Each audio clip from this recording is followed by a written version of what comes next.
There have been trials run in the UK, 6-year trials evaluated by King's College London, which shows that this method is actually very effective in getting people back into recovery, reducing crime, and indeed reducing their health conditions, such as issues such as AIDS. So it is really very positive that we're taking this step forward. But look, Durham Constabulary, it must be said, was rated the best in the country last week. So clearly doing a lot of very good police work.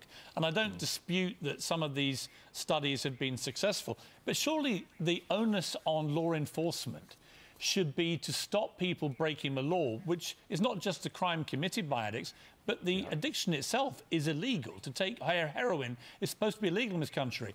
How can we have a police force actively encouraging people to break the law and indeed helping them do it?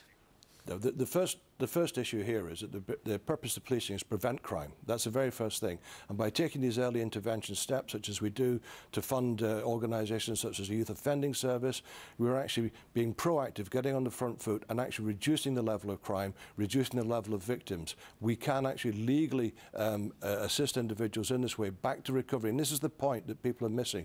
It's part of a treatment plan to allow them to recover and to stop the criminality, and the evidence supports what we're doing. Right, but you didn't actually answer my question, which is you are actively encouraging heroin users to break the law by taking heroin, aren't you? Absolutely not, no. What we're saying to them is you have a heroin problem, let us work with you to get you off heroin. I mean, traditionally, the heroin has been prescribed in the UK up until about the 1960s. That policy was changed. It is a way of treating the disease. It is a way of actually helping people to recover. What people don't understand either, and seem to ignore, is the fact that many people are treated with methadone, and they've actually been on methadone for 30 or 40 years. Is anyone telling me that that's cost effective? I don't think it is, and we need to do something different to tackle the drugs problem in this country. Drug campaigner Elizabeth Burton-Phillips joins us in the studio morning.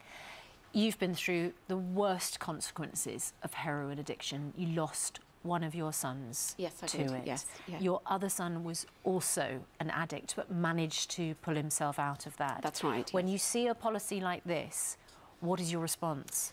Well, it's extremely controversial, and the first thing I would like to say is that addiction is not a 9-to-5 illness. What are these addicts who are going to be given heroin going to do beyond those 2 opportunities to inject on a daily basis? So in a sense, one could argue that this decision, which is really controversial, this use of £15,000 per addict, is an enabling them to continue in their addiction. It's a very strong argument to say that. The link, of course, is between the addiction and stealing the money to fuel that addiction. That's right. And what Durham are trying to do is break that link by providing the heroin. Yes. Can you see that? Did you experience that, being, you know, a victim of theft from your sons when they were Yes, I think any family member who's watching this programme today will understand the impact of addiction on their lives, that sadly addiction causes theft and crime and so on, and family members are often the people who are most badly affected.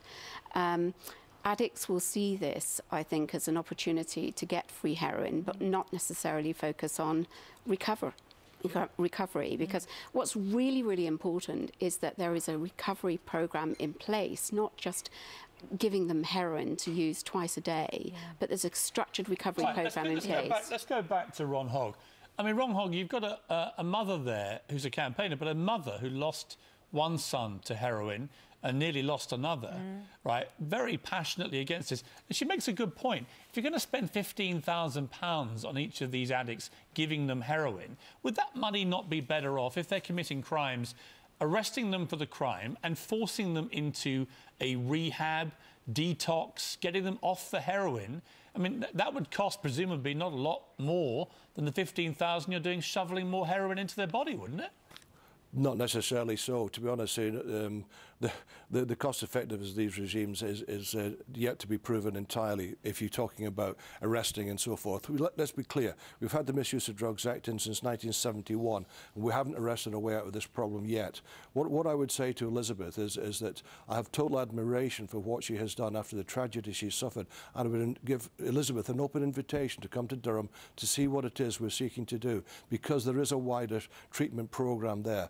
We have an active recovery community who are there to support the individuals. It's not just a matter of the individual turning up, getting in, heroin twice a day, and off they go. We have a structure to wrap around them to actually help them in the system. We recognise the importance of that.